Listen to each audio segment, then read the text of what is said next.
आज बात करेंगे हम बहुत सारे इंपॉर्टेंट टॉपिक का, जो कि आपका सिलेबस का थोड़ा सा छूटा हुआ है, इसे आज हम कवर करते हैं। ठीक है, हम बात करेंगे कृषि क्षेत्र में जैव प्रौद्योगिकी की। क्या होता है प्रौद्योगिकी, मीन क्या होता है प्रौद्योगिकी का, पहले वो समझ लेते हैं। ठीक है, प्रौद्योगिकी आपने कक्षा 6 में पढ़ा होगा कि विज्ञान के नियमों एवं सिद्धांतों का प्रयोग करके, विज्ञान के नियमों एवं सिद्धांतों का प्रयोग करके मानव का कल्याण करना ही क्या कहलाता है, जैव प्रौद्योगिकी कहलाता है या प्रौद्योगिकी कहलाता है।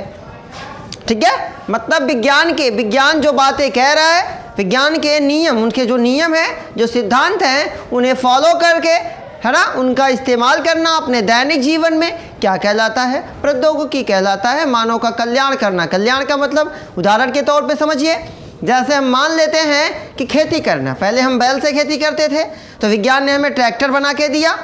ठीक है, अब ट्रैक्टर को बताया जा रहा है कि ट्रैक्टर हैंडल से, है ना, जिसको वो बोला जाता है स्टीयरिंग से, भाई हम क्या कर सकते हैं, उसे हैंडल कर सकते हैं।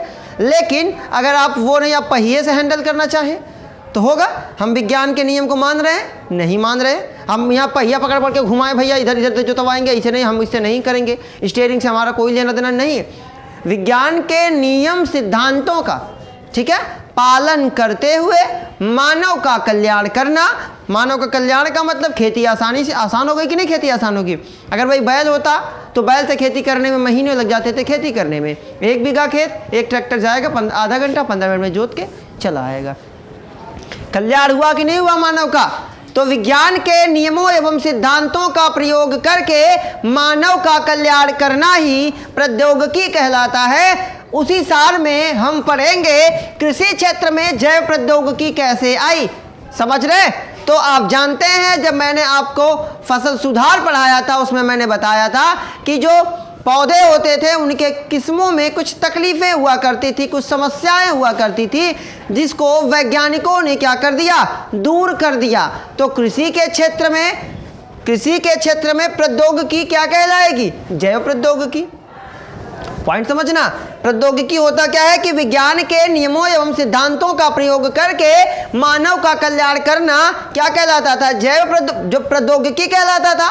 तो जैव प्रौद्योगिकी को, है ना, अब आगे हम समझेंगे कृषि के क्षेत्र में हम कैसे जैव प्रौद्योगिकी अपनाते हैं। जैव का मतलब जीव के अंदर परिवर्तन, तो फसल, किस्म, पौधे, ये सब जीव ही तो है ना। इनमें हम क्या करें, परिवर्तन अगर करें, परिवर्तन करके मानव का कल्याण करें, तो वो कृषि के क्षेत्र में जैव प्रौद्योगिकी हो गई।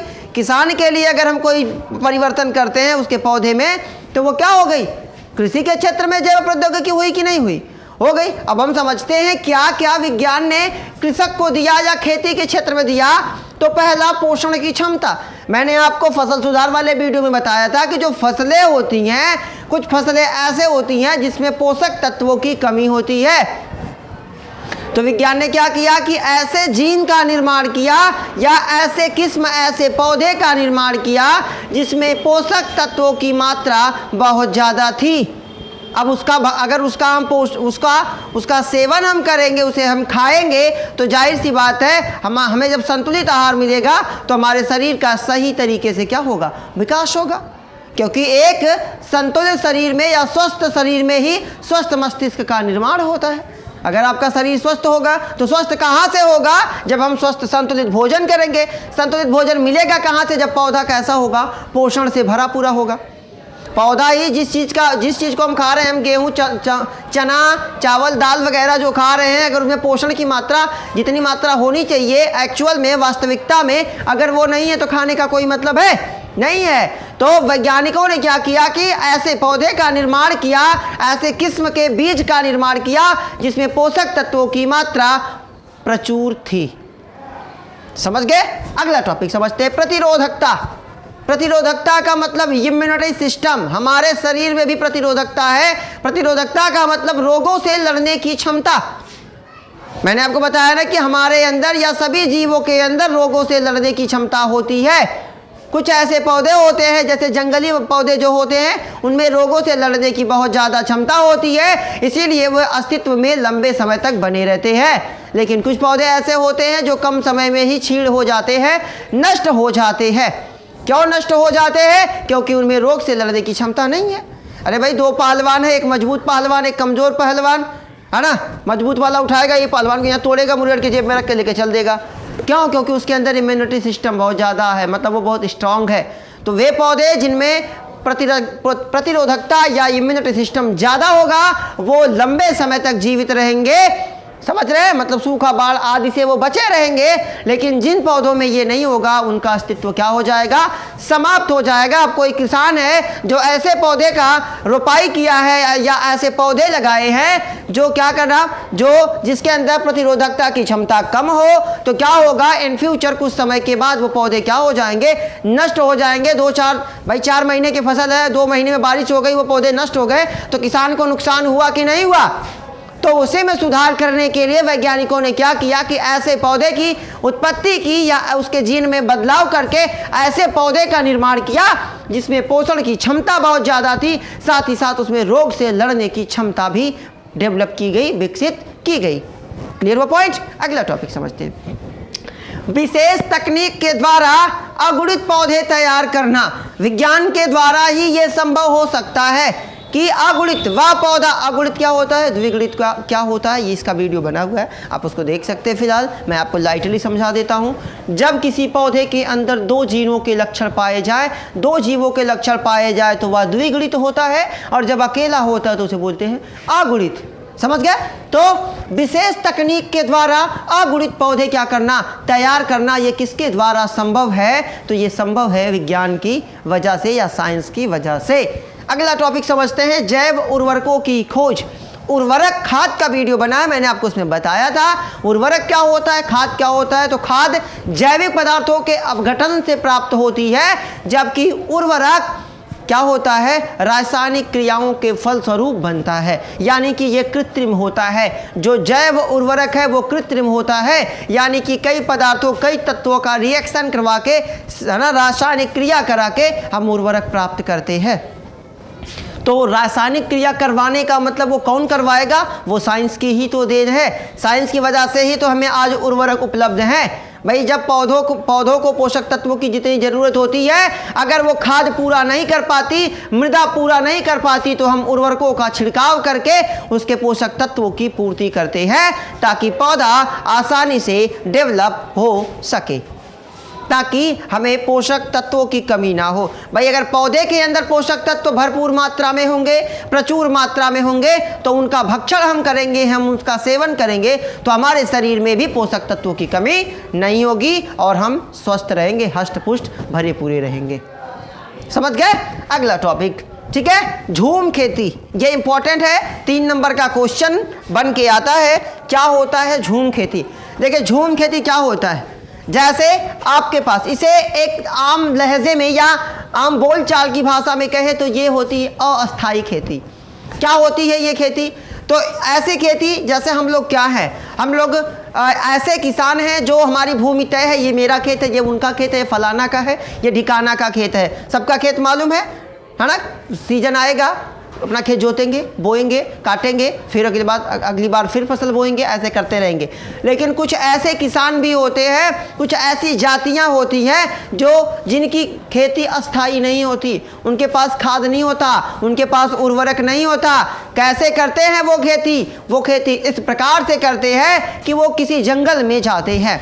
कहाँ जाते हैं भाई? जंगल में जाते हैं, और जंगल के जितने पेड़ वगैरह होते हैं, एक विशेष एरिया को क्या करते हैं, वहाँ के पेड़, सभी पेड़ों को क्या करते हैं, काट देते हैं। जितना खर खंजार सरपत कुछ जो भी राठा रूठी है, सबको वो काट के क्या करेंगे, जला देंगे।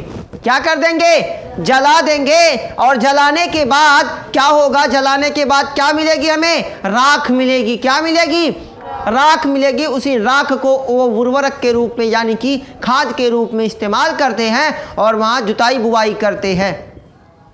समझ रहे हैं बात को? मतलब किसी क्षेत्र विशेष के सभी पौधों को काट के उन पौधों को जला देंगे, उनकी पत्तियों को जला देंगे, और जलाने के बाद जो राख मिलेगी उससे वो क्या करेंगे, उसे खाद के रूप में इस्तेमाल करेंगे। पूरे क्षेत्र में क्या करेंगे, फैला देंगे और वहीं बोएंगे।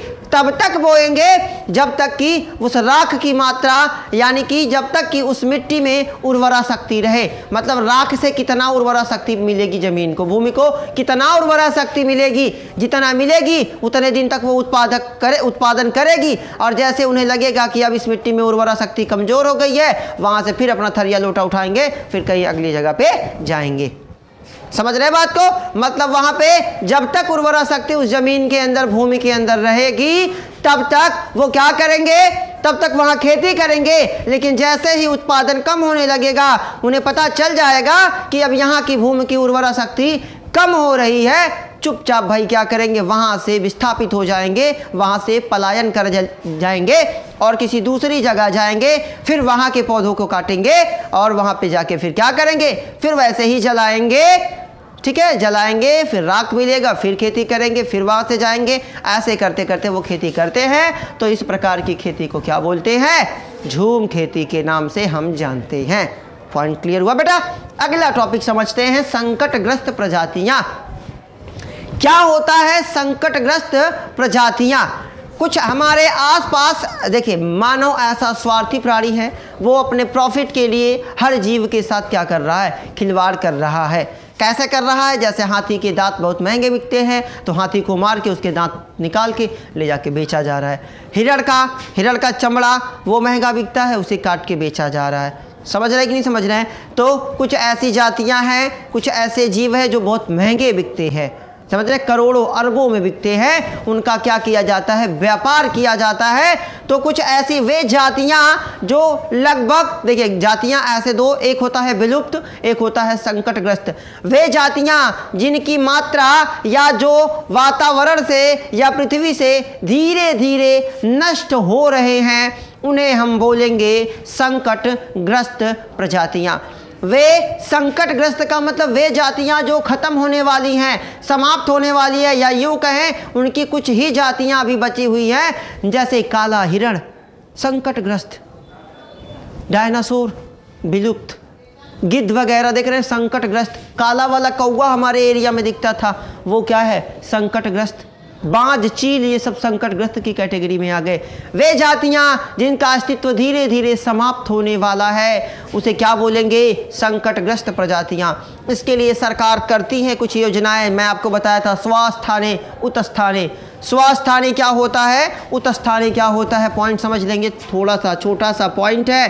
क्या होता है स्वास्थाने और दूसरा होता है उत्स्थाने। समझिए, स्वास्थाने का मतलब, मान लेते हैं भाई किसी भी जीव की बात करें, मान लेते हैं हम यहाँ हाथी की बात कर लेते हैं स्वास्थाने में, किसी में, दोनों में हम हाथी की ही बात कर लेते हैं। क्लियर करना है पॉइंट हमें। देखिए होता क्या है कि वे जातियां जो वायुमंडल से धीरे धीरे खत्म होने की कगार पे हैं, हमें उन्हें बचाना है। या वे जातियां जो वातावरण में खत्म होने वाली हैं, खत्म हो रही हैं धीरे धीरे, उन्हें बोलेंगे, संकट का मतलब खतरे में है। वे जातियां जो खतरे में हैं मतलब समाप्त होने वाली है, उन्हें बोलेंगे संकटग्रस्त प्रजातियां। इसके लिए सरकार ने कई योजनाएं लगाई है। जैसे पहले क्या किया है उन्होंने, है ना, सबसे पहले ये दोनों पॉइंट समझो तो फिर समझाता हूँ। स्वास्थाने, स्वास्थाने का मतलब हाथी जिस जगह पे रहता है, हाथी जिस जगह पे रहता है, मान लेते हैं कोई जंगल है ना, ये जंगल है, इतने एरिया में मान लेते हैं हाथी रहता है। अब शिकारी जाते हैं यहाँ पे, हाथियों का शिकार करके चले आते हैं। तो सरकार ने क्या किया, दो तरीके की जगह बनाई, एक था स्वास्थाने, दूसरा था उत्स्थाने। स्वास्थाने में क्या करना है कि जहाँ हाथी रहता है उसके आसपास के एरिया को क्या कर दिया जाए, बंद कर दिया जाए। और हाथी अंदर तो रह ही रहा था, वही रहे भैया।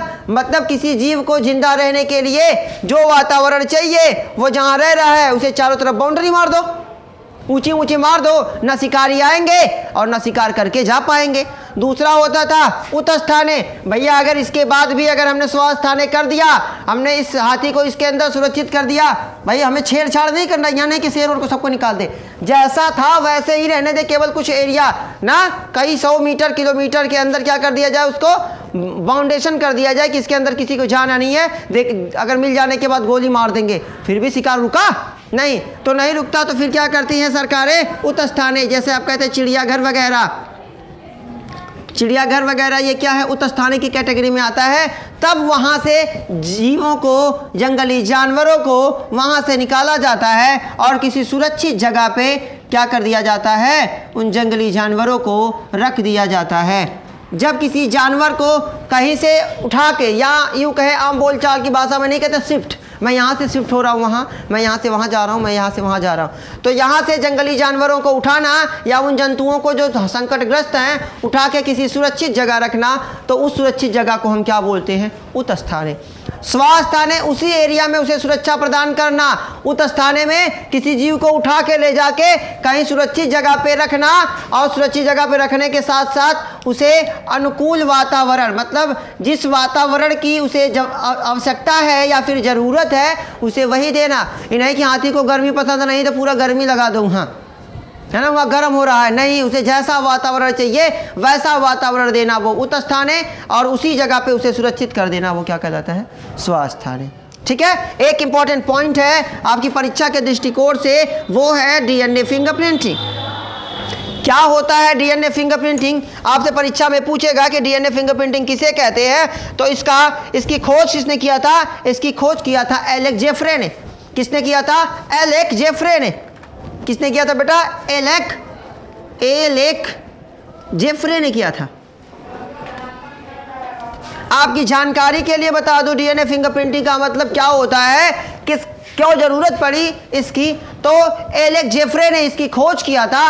क्या कहा था एलेक जेफ्रे ने, आप जानिए कि पृथ्वी पर, मैंने जब आपको मानव जीनोम परियोजना पढ़ाया था तो मैंने आपको बताया था कि पृथ्वी पर पाए जाने वाले सभी मनुष्यों के डीएनए लगभग एक जैसे होते हैं, मतलब 99.9% जो डीएनए होते हैं वो मैच करते हैं। बस कुछ 0.1% कुछ ऐसे डीएनए होते हैं जो बदलाव नहीं, जिनमें बदलाव होता है। हम बात करेंगे केवल जुड़वा बच्चे ऐसे होते हैं जिनमें डीएनए ज़्यादा से ज़्यादा मैच करते हैं। जब जुड़वा बच्चे का वीडियो मैंने बनाया था तो उसमें मैंने आपको ये सारी चीज़ें बताई हुई थी। ठीक है, तो केवल जुड़वा बच्चों की बात करें तो उनमें डीएनए मैच करता है, लेकिन कुछ ऐसे बाकी जितने भी जीव हैं सब में, सब मनुष्य की बात कर लें क्योंकि हमें मनुष्य के बारे में ही ज़्यादा पढ़ना है, उनका जो डीएनए होता है वो मैच नहीं करता। क्यों ज़रूरत पड़ी डीएनए फिंगरप्रिंटिंग की? तो डीएनए फिंगरप्रिंटिंग के द्वारा हम कई अपराधों जैसे रेप हो गया, मर्डर हो गया, समझ रहे हैं, इनकी हम जाँच करवा सकते हैं। जैसे किसी व्यक्ति के थूक, पसीने, शुक्राणु, समझ रहे, नाखून, त्वचा, बाल, इनसे हम उनका टेस्ट करवा के या उसका डीएनए टेस्ट करवा के हम पता लगा सकते हैं कि इस अपराध में किस व्यक्ति का हाथ था। समझ रहे? तो डीएनए फिंगरप्रिंटिंग एक ऐसी योजना है या एक ऐसा रूप है जो कि अपराध को रोकने में बहुत फायदेमंद साबित होता है, जिसकी खोज किसने किया था? एलेक जेफ्रे ने किया था। कभी पूछा जाएगा कि डीएनए फिंगरप्रिंटिंग का इस्तेमाल, मैंने बताया ना, सबका डीएनए 99.9% मैच करता है, लेकिन 1% जो होता है 0.1% वो मैच नहीं करता, उसी को हम मैच करवा के और अपराधी को पकड़ सकते हैं। समझ रहे? ये था आपका कुछ इंपॉर्टेंट पॉइंट जो कि आपकी परीक्षा के दृष्टि से बहुत इंपॉर्टेंट है। मिलते हैं अगले वीडियो में। Best of luck.